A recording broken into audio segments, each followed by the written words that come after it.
From 40 leading American universities and colleges have been and are young men and women of outstanding ability in science, mathematics, and engineering. Their transatlantic drive and energy has been of immense value to the college and indeed to Cambridge University as a whole. It was at Cambridge University that Newton discovered the law of gravity, that the atom was split by Rutherford, Thomson, and Cockcroft, that the jet engine was developed by Whittle, who was recently given the Order of the Merit by the Queen, and that a great deal of the mystery of DNA has been unraveled. There is much that British science and technology has to offer America, and there is much that America has to offer us. Churchill College, whose master, Sir Herman Bondi, is with us tonight, and this United States Foundation make no small contribution to this end. The trustees of the United States Foundation conceived the idea of the Churchill Award to honor those in America and Britain whom they believe Churchill himself would have liked to distinguish. The first recipient was that great friend of both countries, Averell Harriman. The second was Mrs. Thatcher, and now they have chosen a man whose enterprise in building one of the most dynamic computer companies in the world has only been matched by his daring, as we all know, in rescuing two of his employees from misery and imprisonment in Tehran, and by his successful efforts to improve the lot of American prisoners of war in Vietnam. He is surely a man whose achievements and whose courage Winston Churchill would have been delighted to acknowledge.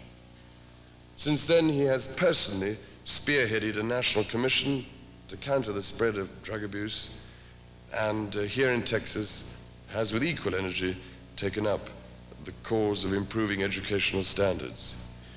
He is also a man who believes in the overriding importance of the individual, in encouraging the contribution that talented individuals can make to their company, their community, or their country. His insistence on listening to the ideas of those lower down the chain of command is incredibly refreshing, I think. So often those who have got to the top refuse to believe that anyone in a subordinate position with less experience can have a good and worthwhile idea. But Mr. Perot has proved over and over again that it is worth listening. And he, ladies and gentlemen, is worth listening to as well. So now I shall read the Winston Churchill Award citation to Mr. Perot, if he would like to come up now.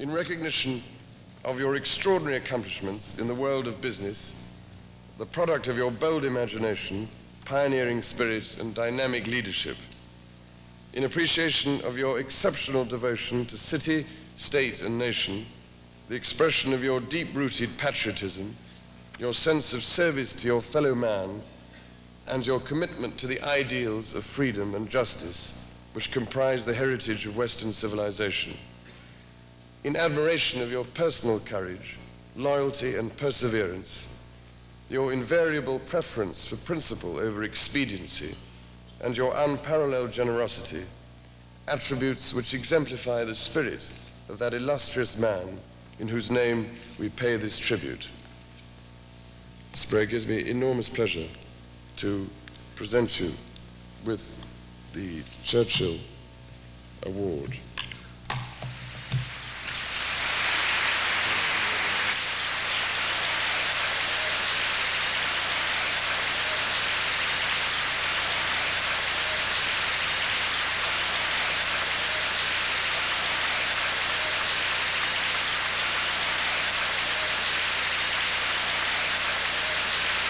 Thank you very much.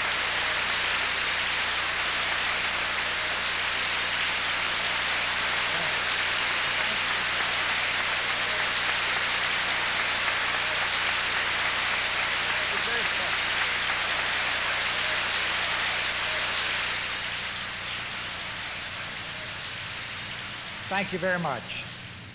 To the Prince of Wales, thank you for presenting the Winston Churchill Award and for coming to Texas to help us celebrate our sesquicentennial.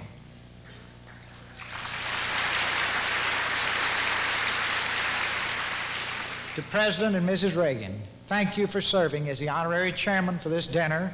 And to Mrs. Reagan, you are particularly kind to come to Dallas to participate in this event. And certainly I thank you for your friendship and your gracious remarks.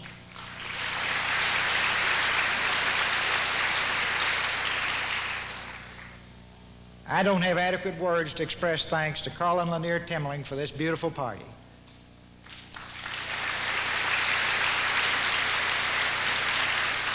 I think it speaks for itself, but let me say how much I appreciate it and how much I appreciate the efforts of the large team that you've had working on this dinner for several months. It's perfect, and thank you so much.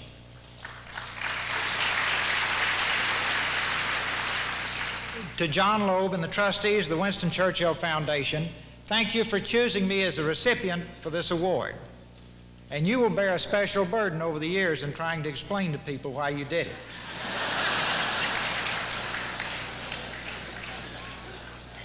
And to everyone here tonight, thank you so much for coming. Thank you for contributing to this very fine cause. And most important for me, thank you for your friendship. It means a great deal to me.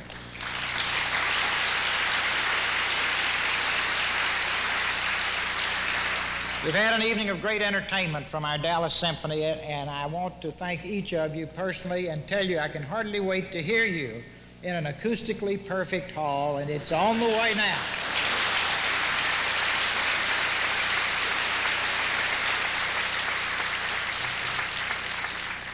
I don't guess it's any secret to my friends here now that I love patriotic music. I love the Star-Spangled Banner, and I love it when it's played more like a march than like a dirge, and you played it that way tonight. And thank you so much. The Marine Drum and Bugle Corps is a special favorite of mine. They knock the top off the building anytime they show up, and they certainly kick the party off tonight, and thank you. As a graduate of the Naval Academy, I don't have to tell you how much it meant to me to have the Naval Academy Glee Club here tonight. It brings back many happy memories of my years at the Academy and my years at sea. Thank you for coming. They're watching on television, so they do hear my thanks. And you guys are terrific.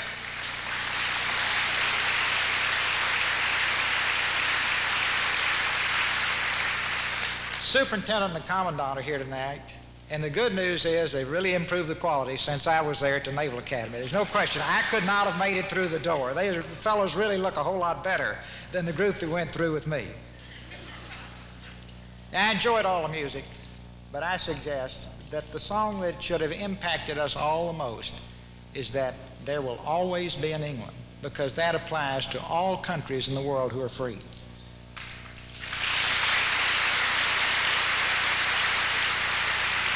And the message is so great. There'll always be an England, and England will be free. And you could say, and my country will be free. If my country means as much to you as my country means to me, and that means we own part of it, it's partially our responsibility, and every single one of us have to work to make it better every day. And I don't think we could improve on that great song from England, and we just adapt it and change it to my country, insert the word my country from England.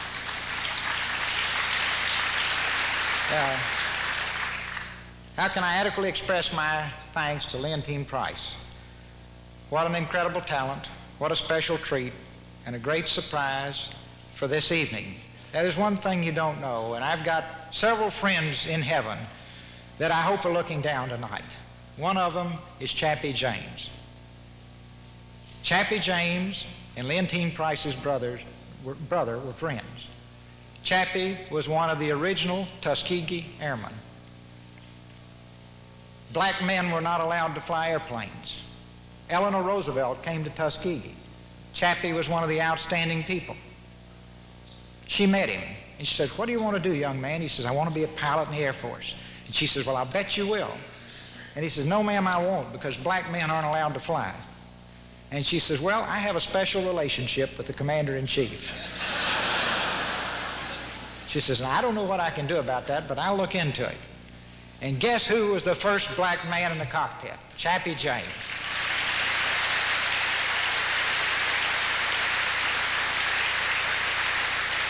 This is what our country's all about. One of 19 children from Pensacola, Florida. His mother wouldn't let him go to public school. She taught him at home.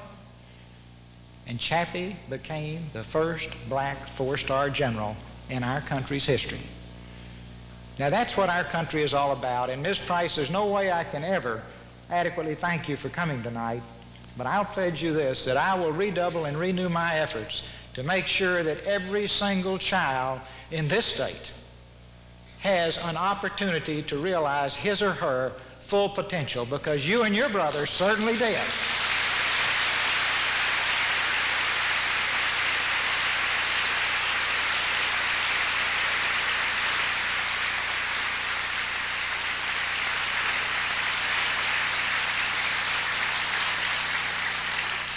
President Eisenhower said Winston Churchill was Britain. Among the Allies, his name was spoken with respect, admiration, and affection. We felt his inspirational leadership, and this is the part I like best. We counted him a fighter down in our ranks. Harold Macmillan said, "Winston Churchill is unique. The oldest among us can recall nothing to compare with him. The youngest among us, however long we live, will never see the like of him again." He was born in 1874 in Blenheim Palace. His father was Lord Randolph Churchill, a direct descendant of the Duke of Marlborough. His mother, we're all very proud to say, was a beautiful American named Jenny Jerome. She was 1/16th Indian. Maybe that helps explain the fighting spirit of Winston Churchill. And I'm pleased to say that Sir Winston Churchill's daughter takes great pride in her Indian heritage. I asked her, she's very proud of it.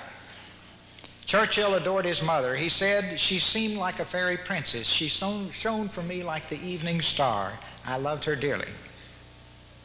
On the other hand, a quick review of his childhood may bring great comfort to the mothers of little boys who are here tonight. His own mother, who he dearly loved, said, "He is the most difficult child to manage. He has one marked trait, a stubborn refusal to be managed by anyone for any purpose that he does not himself approve."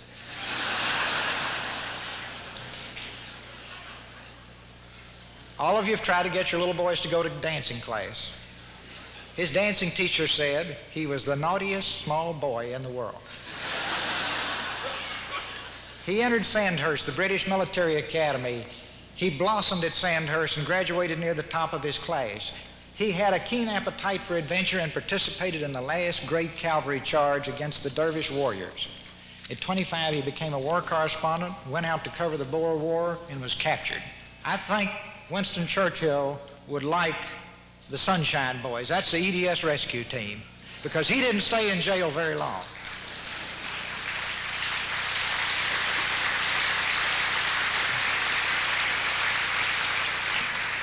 One month later, he escaped, and if you've ever busted out of jail, you know that's the easy part. The hard part's getting to the border, 300 miles to the border. But he made it, traveling on freight trains at night and hiding by day. The government posted a reward for 25 pounds, dead or alive. That always offended him. He thought if they were going to post it, well, it should have been a big number, and that bothered him for the rest of his life. He made it to safety. The British press headlined the story. The spotlight had been placed on Winston Churchill, and it never left him again for the rest of his life. He married when he was 33. It was probably the greatest day of a great life. His wife, Clementine Hosier, was a great source of love and strength to him throughout his life. In his own words, and no one could say it more beautifully than Winston Churchill, in September 1908, I was married, and I lived happily ever after. He first started warning England about Germany in 1932. In 1935, he attacked British apathy with these words: "We go on in a strange paradox, deciding only to be undecided, resolved to be irresolute." In 1938, after the Munich Pact, Churchill declared, "We have sustained a total and unmitigated defeat." But the people didn't want to hear this. In 1939, the Nazi war machine rolled into Poland. 2 days later, England declared war. Hitler had proved Churchill right. Churchill was called back to office immediately as the first Lord of the Admiralty. Not bad for a military academy graduate, I'd say. First Lord of the Admiralty is equivalent to the Secretary of the Navy in our country. Mountbatten said, "I was at sea when he came back to the Admiralty. I remember the excitement when the signal went out, 'Winston is back.' Everyone said, 'We shall now begin to get a move on,' and they did. He ordered the Navy to strike hard. Immediately they went out, found, and sank the German battleship Graf Spee. Off the coast of Norway, he found a German ship with 300 British prisoners of war. They boldly seized the ship and took their men back. His determination exhilarated a tense and uncertain nation. On May 10th, 1940, as Hitler's panzer divisions burst into Belgium and Holland, Churchill became prime minister. He later said, "I went calmly to bed. I felt as if I were walking with destiny, and that all my past life had been but a preparation for this hour and for this triumph." No prime minister ever took office at a more perilous moment. Britain did not have sufficient weapons to fight the Germans. All he had was the will of the people. So he set out with his great historic speeches, and all of the speeches that I'm going to quote briefly from were delivered in a very short period of time, because all he had was the will of the British people to resist. In his first speech, 3 days after he became prime minister, he said, "I have nothing to offer but blood, toil, tears, and sweat. We will wage war by sea, land, and air with all our might and with all the strength that God can give us. What is our aim? Victory. Victory at all costs. Victory in spite of all terror. Victory however long and hard the road may be." When he pledged to fight to the end, there was no question that he meant it literally. He often said during this period, this was a time when it was equally good to live or die. He imbued all of England with that spirit. In June 1940, he'd been in office a month. The war worsened. He spoke to the House of Commons. "We shall not flag nor fail. We shall go on to the end. We shall fight in France. We shall fight on the seas and oceans. We shall fight in the air. We shall defend our island. We shall fight on the beaches. We shall fight on the landing grounds. We shall fight in the fields and in the streets. We shall fight in the hills. We shall never surrender." At the end of this address, he covered the microphone with his hand, turned aside and said, "And we will hit them over the head with beer bottles, because that's all we've got to fight with." Now, if that were not enough, 6 weeks after he took office, France surrendered. I mean, nothing good had happened. Churchill ordered the evacuation of Dunkirk, and only Churchill would have come up with a plan this bold. Every available boat was sent. Fishing boats and pleasure craft sailed alongside warships. 1/3 of the boats were lost, but the troops were successfully evacuated. England now had to fight alone. Again, Churchill spoke. Now keep in mind, everything is bad. Listen to his words. "The battle of Britain is about to begin. Let us therefore brace ourselves to our duties, and so bear ourselves that if the British Empire lasts for 1,000 years, men will still say, 'This was their finest hour.'" These are all speeches we remember as children. He later said, "Nothing surpasses this period in 1940. We had not flinched or wavered. We had not failed. We had defied the tyrant in the height of his triumph. We were still in the ring. Hope burned anew in the hearts of millions. The good cause would triumph. Right would not be trampled down." Still, he had no weapons. During this critical period, while England fought alone, Churchill proceeded to form a home guard. More than 1 million civilians armed with shotguns and pitchforks to defend against the German army. He involved everyone in the defense of England. He declared, "London itself, fought street by street, can devour the entire German army." The people believed him. In just a few weeks, he had so aroused the nation that he had to stop people from coming in from the countryside to share in the dangers that they felt would exist in London. They wanted to be a part of it. Throughout the war, his favorite directive was action this day. He despised bureaucracy or delay. He inspired the people far beyond any reasonable expectations. Throughout the German Blitz, the nightly bombings of London, he would appear among the ruins at night after the attack. The people would cheer him and step forward to touch him.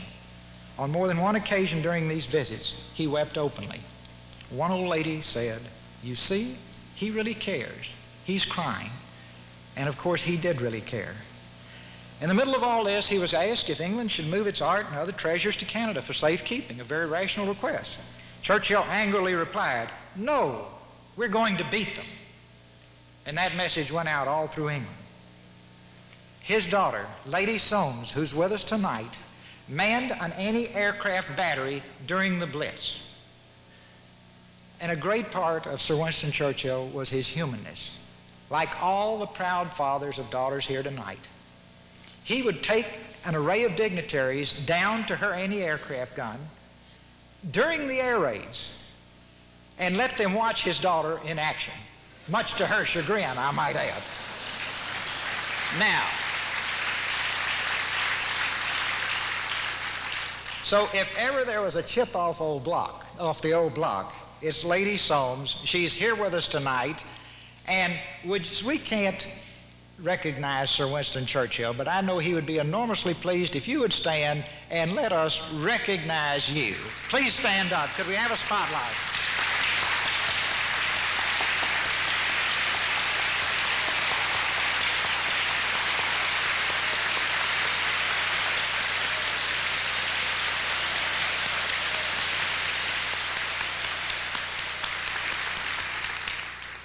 Now, I am quite certain that he is looking down tonight and is smiling broadly because certainly his Mary was one of his great favorites. He admired her courage. He admired the fact that she was in the thick of the fight. When he would visit the ruins after the air raids, the homeless people would call, "Give it back to them." He ordered the depleted Royal Air Force to bomb Berlin. The turning point in the war came when the Royal Air Force, a tiny little operation compared to the Germans, beat off the German Luftwaffe. They regained the mastery of the skies over Britain. The Germans had to give up their invasion plan. Churchill understood the fighter pilot. He understood that he went hundreds of miles behind enemy lines alone. He understood that he was out there and did battle all by himself, and that if he was lost back there, there was little chance we could get them back. These are his words in talking about the RAF, and you've all heard them. Never in the field of human conflict was so much owed by so many to so few. After the Blitz was over, Churchill said of his fellow Londoners, with the confidence of an unconquered people in their bones, they took all they got, and they could have taken more. He still had no weapons. He turned to FDR and said, "Put your confidence in us," and this was in a speech. "Give us the tools, and we will finish the job." That became Lend-Lease. We sent the tools. FDR flooded England with war goods. I think it's fitting that two of FDR's grandchildren are here tonight to share with us in honoring Winston Churchill's memory. On November 10th, 1942, the tide was turning. Churchill spoke. It's not the end. It's not the beginning of the end. Perhaps it's the end of the beginning. This is pure Churchill. D-Day came. Now we're getting ready to go whip them. Churchill absolutely insisted on being in the middle of the invasion. General Eisenhower tried to stop him. Finally, King George threatened to sail with him if Churchill went. And at that point, Sir Winston could at least understand that he had to forego, in his words, the refreshment of adventure. But it took the king to stop him. On the 8th of May, 1945, after 5 years since he had become prime minister, Churchill gave the signal to celebrate victory in Europe. A voice that had growled defiance all through the war for the first time cracked with emotion. The German war is at an end. Advance Britannia. Long live the cause of freedom. God save the king. That day, Churchill, choked with tears, rose to thank a cheering house. Twice that day, he appeared before tumultuous crowds from a ministry balcony. He waved to them. He called out, "God bless you all. This is your victory in our long history. We have never seen a greater day than this." And in reply, the people sang, "For he's a jolly good fellow." And I think that probably summed up the warmth and the emotion that they felt for him. He's remembered as England's last lion. Churchill said, "I reject that. I've never accepted it. England was the lion. I had the privilege to be called upon to give the roar."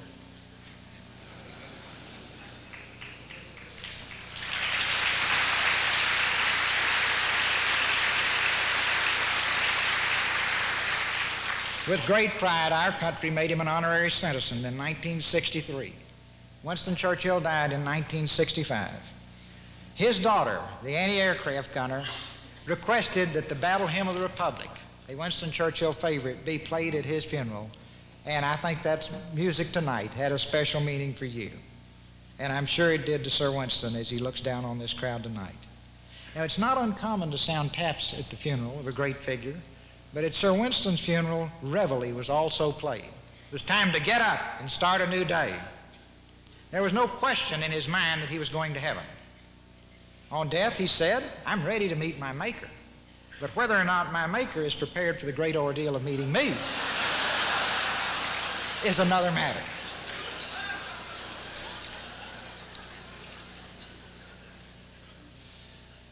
Sir John Colville told me that he struck up a conversation with him one night about what sort of government Sir John thought they might have in heaven. And after a while, Sir John asked him if he intended to run for office, and I think he came to the conclusion that he was at least giving it some consideration. So who knows, he may be the prime minister there. He said, "When I get to heaven, I will spend a considerable portion of my first 1,000,000 years in painting. I will acquire a much brighter palette than I get here on earth. I expect orange and vermilion will be the dullest colors. I rejoice with the brilliant colors, and I am genuinely sorry for the poor browns." And I think that probably sums up Winston Churchill's life. Field Marshal Montgomery sums it all up. "Never has any land found any leader who so matched the hour as did Sir Winston Churchill. When he spoke in words that rang and thundered like the Psalms, we all said, 'That is how we feel, and that is how we shall bear ourselves.' There was, there is, a moral magnificence about him which transforms the lead of lesser men into gold. He inspired us all. Surely the man whose memory we honor tonight deserves the accolade so often given to him, the greatest man of the 20th century."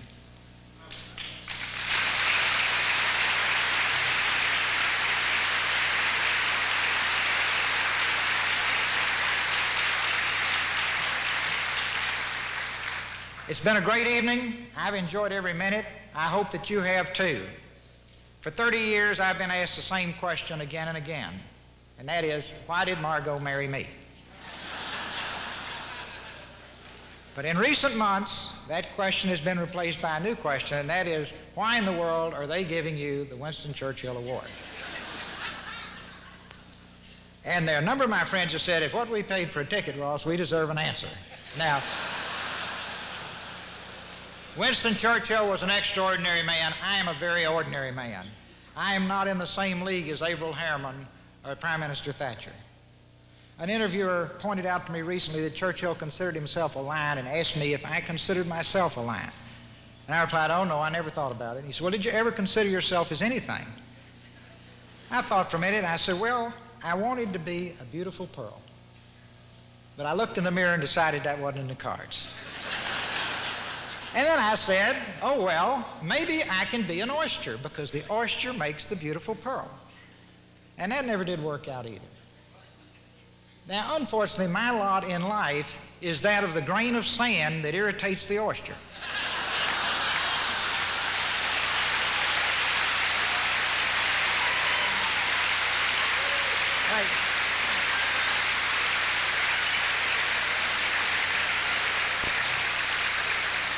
Right.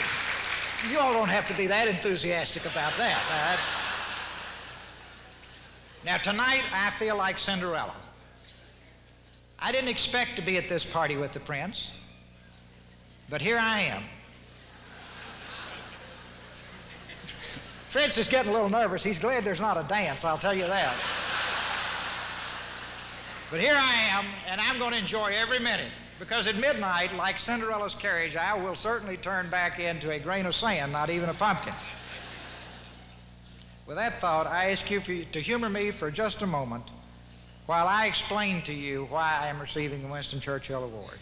I've had a life filled with adventure and good fortune, but all the successes attributed to me were really achieved by talented people working with me that I irritate, and that's simply the truth. There's my family, there are the people in my company, there are the people involved in all these adventures, and next to my family, all of these people are the best part of my life. And I do love them, and I make no apology for that. Now, they are here tonight, and that's the best part of the evening. Now, I would like for them to come forward. If you will just bear with me for a minute. I know all these old, the women are having a good time. Men want to go home. But we have a saying in Texas that there are people dying in bed every night. So just bear with me just a minute. And you can die on your feet. Well, first, the very best part of my life, of course, is my wife, Margaret.